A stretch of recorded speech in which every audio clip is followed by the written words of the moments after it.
Sebelumnya, Assalamualaikum warahmatullahi wabarakatuh. Kami dari kelompok 2 akan mempresentasikan hasil diskusi kami mengenai analisis penyakit akibat kerja. Berikut anggota kelompok dari kami. Selanjutnya itu latar belakang, di mana latar belakangnya yaitu lingkungan kerja adalah segala sesuatu yang ada di sekitar. Keberadaan program kesehatan dan ketiga di lingkungan kerja seperti rumah sakit tidak lepas dari sikap kepatuhan personal baik dari pihak perawat maupun pihak manajemen atas dalam melaksanakan peraturan dan juga kebijakan peraturan ketiga.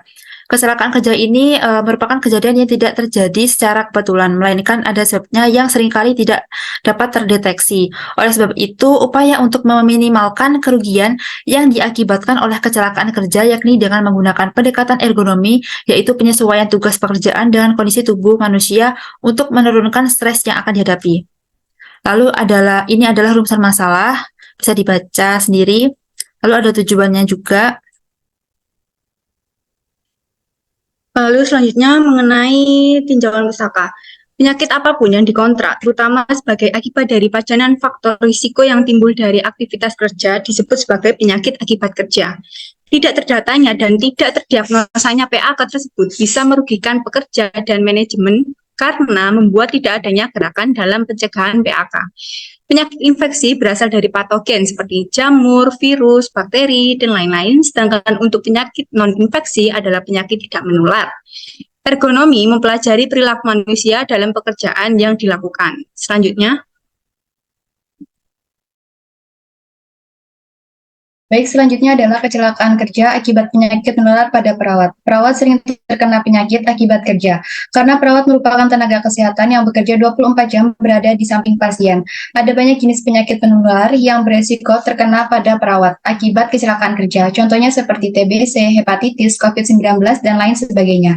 Diperlukan upaya untuk mengendalikan sumber bahaya dengan cara menggunakan alat pelindungan diri atau biasa disebut dengan APD yang sesuai seperti masker, sarung tangan, dan gaun pelindung, serta mengikuti protokol keamanan rumah sakit untuk mengurangi risiko penyakit menular akibat kerja pada perawat. Selanjutnya, baik, berikut adalah studi kasus. Seorang perawat di Brasil bernama Tuan X yang menangani pasien cacar monyet tertular virus monkeypox setelah tertusuk jarum suntik bekas pasien yang menderita infeksi cacar monyet pada tanggal 9 Juli 2022.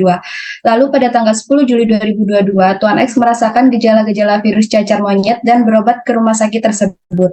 Namun diperbolehkan pulang meskipun lukanya belum sembuh. Selanjutnya pada tanggal 11 Juli 2022, Tuan X dirawat kembali di rumah sakit karena gejala infeksi virus yang semakin menyebar. Selanjutnya, selama Tuan X dirawat di rumah sakit, Tuan X mengalami penurunan nafsu makan, kesulitan tidur, BAB 1 kali sehari, BAK 5 kali sehari, tetap berada di tempat tidur, terlihat lemah dan tidak berdaya, adanya lesi, ruam, bekas luka menghitam pada kulit dan area kepala, serta suhu tubuh 38,5 derajat Celcius dan nyeri pada otot dan kulit akibat lesi. Selanjutnya, asuhan keperawatan berdasarkan kasus tersebut, yakni dibagi menjadi 4 tahap. Yang pertama, pengkajian yang meliputi pengumpulan dan analisis data, diagnosa yakni ditetapkan 3 diagnosa keperawatan utama, setelah itu intervensi atau implementasi yang dilakukan berdasarkan NIC/NOC, serta yang terakhir yakni evaluasi melalui aspek SWOT dari masing-masing masalah utama pasien. Next. Yang pertama ini pengkajian, yakni meliputi pengkajian identitas dari nama sampai tanggal pengkajian, pengkajian riwayat penyakit keluarga, status kesehatan, diagnosa medis, pola fungsional, pola eliminasi, pola tidur dan istirahat, sistem nilai keyakinan, serta riwayat kesehatan dan pemeriksaan fisik. Next. Yang kedua yakni pengkajian terkait organ-organ pasien yang dilakukan melalui inspeksi, palpasi, perkusi, serta auskultasi mulai dari kulit, kepala, mata, sampai anus dan rektum. Next. Yang terakhir yakni pengkajian terkait pemeriksaan laboratorium serta analisis data yang dibagi menjadi data subjektif dan objektif yang diperoleh dari pasien yang menghasilkan 3 masalah utama pasien, meliputi kerusakan integritas kulit, nyeri akut, serta hipertermia, semuanya disebabkan oleh infeksi virus cacar monyet. Next. 3 diagnosa utama dari kasus tersebut yakni meliputi kerusakan integritas kulit yang berhubungan dengan kerusakan pada lapisan dermis kulit yang ditandai dengan lesi kulit. Yang kedua, yakni nyeri akut yang berhubungan dengan agen pencedera biologis yang ditandai dengan banyaknya lesi di kulit dan nyeri otot. Dan yang terakhir yakni hipertermia yang berhubungan dengan proses penyakit atau infeksi yang ditandai dengan peningkatan suhu sebesar 38,5 derajat Celcius. Next. Yang tahap ketiga yakni intervensi dan implementasi. Adapun tahap ini dilakukan berdasarkan 3 diagnosa utama. Yang pertama yakni terkait kerusakan integritas kulit yang berhubungan dengan lesi dengan tujuan dan kriteria hasil yakni mengurangi lesi pada kulit serta mengurangi skala dari lesi tersebut. Adapun intervensi dan rasionalnya dilakukan berdasarkan NIC yang meliputi pemberian obat topikal sesuai dengan yang dirasakan. Next. Ini juga lanjutan dari tahap pertama tadi. Bisa di next. Bisa di next lagi. Nah, yang kedua yakni terkait nyeri akut yang berhubungan dengan agen pencerdia biologis yang ditandai dengan banyaknya lesi. Adapun tujuannya yakni kurang lebih sama dengan yang nomor 1 tadi, tapi lebih berfokus pada manajemen nyerinya, yakni mengurangi skala nyeri. Untuk intervensi dan rasionalnya bisa dilakukan dengan menciptakan suasana yang nyaman bagi pasien untuk mengurangi nyeri serta mengajarkan pasien terkait prinsip-prinsip manajemen nyeri. Bisa di next. Nah, yang ketiga yakni terkait hipertermia berhubungan dengan proses penyakit atau infeksi, yakni tujuan utamanya menurunkan suhu pasien yang mulanya 38,5 derajat Celcius sampai rentang normal, yakni sebesar 36,5 sampai 37,5 derajat Celcius. Adapun intervensi dan rasional yang dapat dilakukan yakni bisa dengan memberikan obat antipiretik sesuai kebutuhan, maupun dengan menciptakan keadaan yang nyaman bagi pasien, baik itu dengan memberikan selimut ataupun yang lainnya. Bisa di next. Bisa di next juga. Yang terakhir yakni tahap evaluasi. Tahap evaluasi dilakukan berdasarkan 3 diagnosis utama yang dilakukan juga pada hari, tanggal, dan pukul yang sama. Meliputi yang pertama yakni pasien sudah merasa lebih nyaman, pasien juga menyatakan nyeri sedikit berkurang, serta pasien juga mengatakan bahwa suhu tubuh sudah lebih nyaman. Terima kasih. Selanjutnya, penyakit tidak menular akibat kecelakaan kerja pada perawat. Ketidaknyamanan yang dirasakan oleh pekerja pada sistem muskuloskeletal yang termasuk dalam kategori penyakit tidak menular dikenal sebagai gangguan muskuloskeletal akibat pekerjaan atau MSD. Bagi perawat, gangguan MSD berdampak biologis, psikologi, sosial, dan organisasi. Hasilnya adalah perawat kurang fokus dan kesulitan memanfaatkan sumber daya kerja yang tersedia. Akibatnya, aktivitas intervensi dilakukan lebih lama. Ini berarti cedera muskuloskeletal mengurangi waktu kerja perawat. Baik, selanjutnya yaitu studi kasus mengenai penyakit tidak menular akibat kecelakaan kerja pada perawat. Mungkin bisa dibaca di layar. Next. Lalu selanjutnya yaitu asuhan keperawatan mengenai penyakit tidak menular akibat kecelakaan kerja pada perawat. Untuk pengkajian dapat dibaca pada layar. Keluhan utama yaitu klien mengeluh nyeri pada punggung bagian bawah, paha hingga kaki.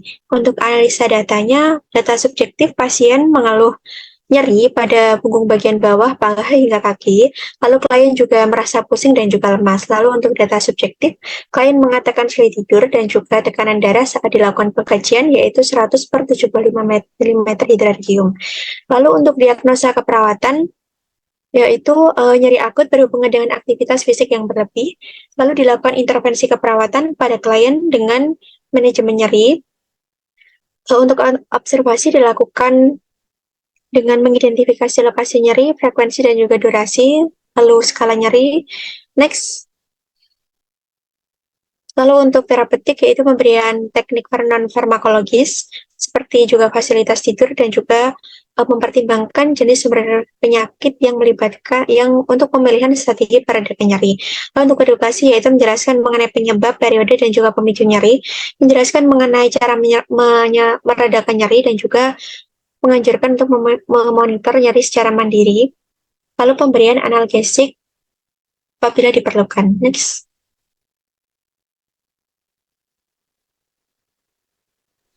Baik, selanjutnya ada penyakit akibat kecelakaan kerja pada perawat. Penyakit atau cedera akibat kecelakaan kerja pada perawat ini terjadi karena kelalaian perawat saat melakukan tugas tidak menggunakan APD yang sesuai standar sebagai tenaga kesehatan. Contoh cedera yang umum yaitu tertusuk jarum, kaki terkilir, sakit pinggang, tergores benda tajam. Next. Kemudian, contoh kasus mengenai penyakit akibat kecelakaan kerja pada perawat bisa dibaca di tampilan layar. Next. Asuhan keperawatan penyakit akibat kecelakaan kerja pada perawat. Analisis datanya mengenai pegawai yang mengalami kecelakaan kerja tertusuk jarum pada saat memasang kateter umbilikal. Kecelakaan kerja ini terjadi karena pegawai tidak menggunakan APD pada saat melakukan tindakan. Kemudian diagnosa keperawatannya luka ringan yang diakibatkan oleh tertusuk jarum. Intervensi keperawatan dengan melakukan komunikasi dengan pegawai yang mengalami insiden, menenangkan klien agar pengobatan dapat dilakukan. Yang ketiga, segera membersihkan area sekitar lokasi tertusuk. Yang keempat, mengobservasi lokasi sekitar yang tertusuk jarum. Nomor 5, mengidentifikasi penyakit yang mungkin ditimbulkan. Next.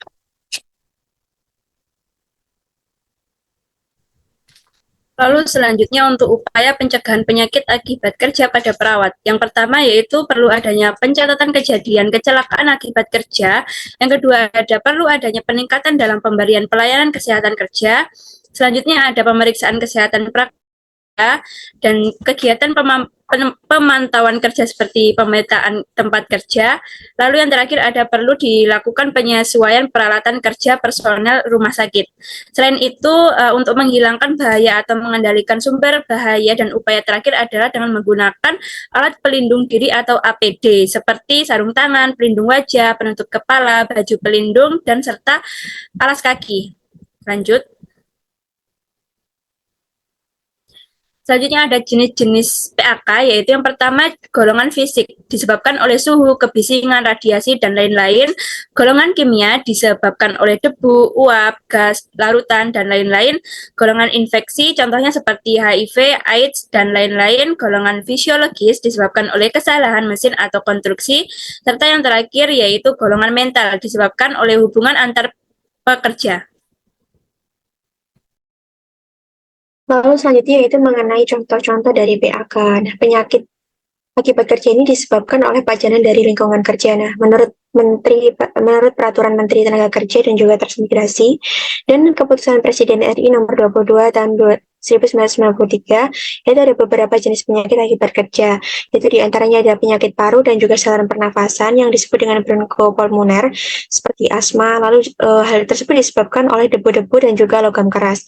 Lalu penyakit yang disebabkan oleh senyawa beracun seperti fosfor, timbal, karbon disulfida, dan juga penyakit yang disebabkan oleh gas dan juga uap yang dapat menyebabkan aspeksia atau keracunan seperti karbon monoksida, hidrogen cyanida, hidrogen sulfida, atau derivat lainnya yang beracun.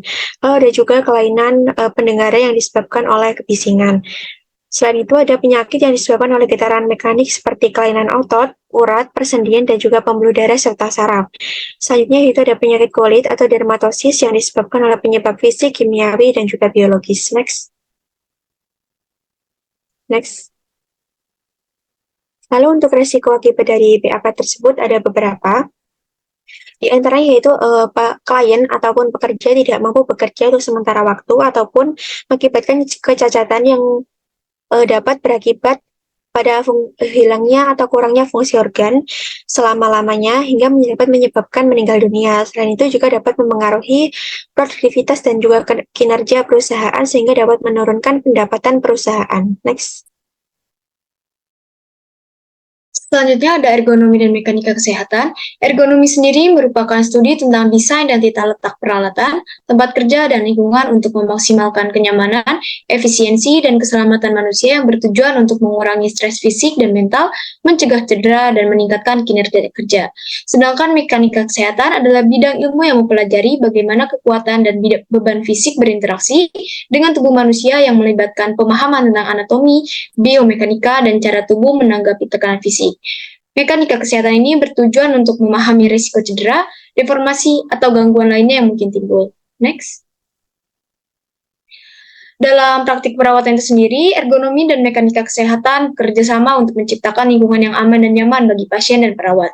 Ergonomi membantu merancang lingkungan kerja yang mendukung postur tubuh yang sehat, penggunaan peralatan yang tepat, dan teknik pengangkatan yang benar untuk mencegah cedera dan menjaga kesehatan perawat.